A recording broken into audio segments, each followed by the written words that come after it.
Only now they go complete now. So Wednesday for Bona for the lunch. Okay, so we're so see. About 9 of my focus, we're able to see. You know, sitting here, they are able to see, able to see.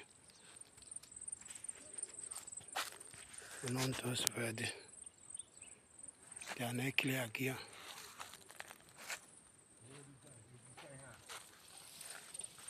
So,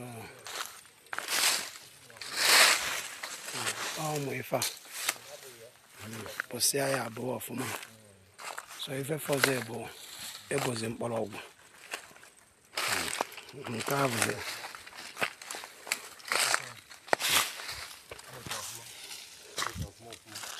So I like the meat. As you have one.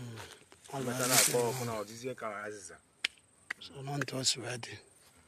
The work is very nice. I think send the other gear.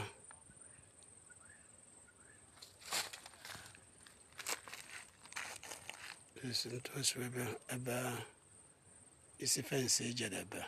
Ọ dị afọ na asụsụ gọvanọ Chanine.